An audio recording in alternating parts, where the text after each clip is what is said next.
Bonjour les loupiotes, on se retrouve pour notre rendez-vous quotidien, un pas vers soi-même. Aujourd'hui j'ai utilisé une carte de l'oracle, donc des messages du cœur. Que te souffle ton âme de Gervais Saint-Laurent. Alors, la carte que j'ai obtenue aujourd'hui est la suivante. Petit train va loin, j'avance en confiance, je persévère. Alors, aujourd'hui, cette carte nous invite à persévérer. Effectivement, pour réussir à s'aimer soi-même et à atteindre l'amour inconditionnel de tout ce qui est, la carte nous indique deux choses essentielles. Non seulement il faut accepter d'avancer lentement, mais sûrement sur ce chemin qui se fait finalement pas à pas.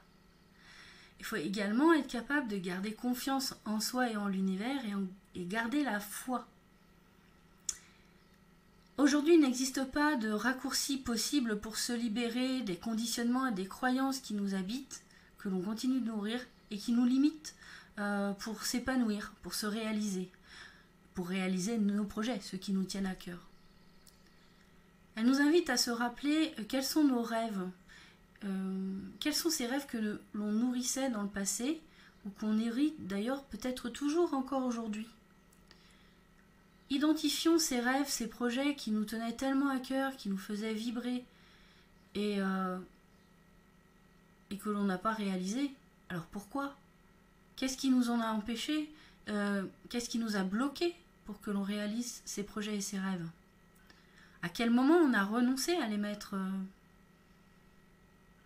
en pratique, à les manifester dans notre monde, dans notre vie ? Il existe des étapes clés finalement pour réussir à se déconditionner, à arrêter de bloquer toujours sur la même chose. Tout d'abord, il faut être capable d'identifier les croyances, les liens, les mémoires, qu'elles soient familiales, émotionnelles, karmiques, qui nous limitent. C'est la première étape. Les identifier. Quels sont mes blocages ? Ensuite, il faut reconnaître que ces limites que j'ai connues dans le passé, je les subis toujours, aujourd'hui. Et comment elles se matérialisent dans mon quotidien. Ensuite, je peux aller chercher les ressources en moi pour justement changer ces conditionnements, les neutraliser et donner une nouvelle direction à ma vie et me réaliser entièrement. Je vais donc changer ma vision.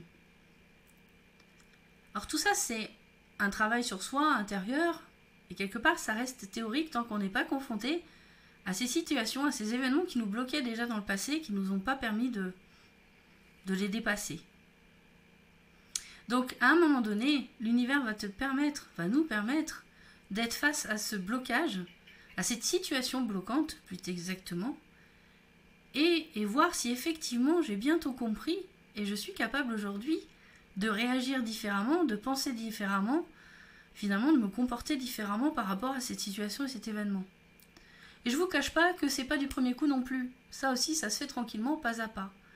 Parce que, en tout cas pour ma part, dans l'expérience que j'en fais, ce qui va être enrichissant face à cette récurrence qui revient face à nous, c'est qu'on va tout de suite se rendre compte qu'on ne réagit pas comme on l'avait souhaité, comme on pensait qu'on aurait dû réagir.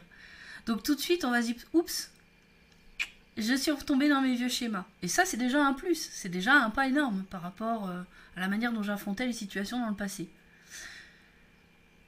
Ce qui est intéressant de faire, c'est de tout de suite réagir par exemple, s'excusant en demandant pardon à la personne face à qui on a réagi, par exemple, mais également à faire la démarche de tout de suite se pardonner à soi-même, de prendre la responsabilité de ce qui vient de se passer, du fait que effectivement, je n'ai pas réagi comme je l'aurais voulu, et en moi, je me pardonne, je fais un Ho'oponopono.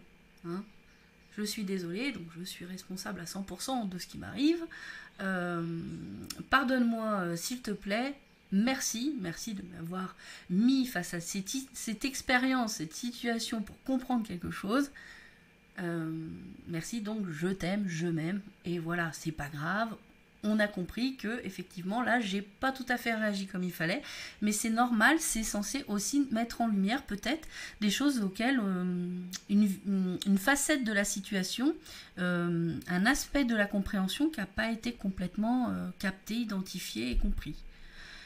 Et effectivement, les récurrences, c'est le fait de toute façon, je serai toujours amenée à être confrontée à la situation dans laquelle j'ai bloqué dans le passé. Et j'avance comme ça, petit pas par petit pas. Mais ces petits pas, en fait, sont de plus en plus rapprochés. Ce sont des petits pas à chaque fois, mais j'ai l'occasion très vite de me retrouver face à ma récurrence. Donc c'est ça qui est intéressant en ce moment. Donc on peut quand même avancer beaucoup plus vite. Ne voyez surtout pas ce qui vous arrive comme des échecs, voyez toujours comme une opportunité de comprendre et d'avancer. Et justement de faire un pas supplémentaire.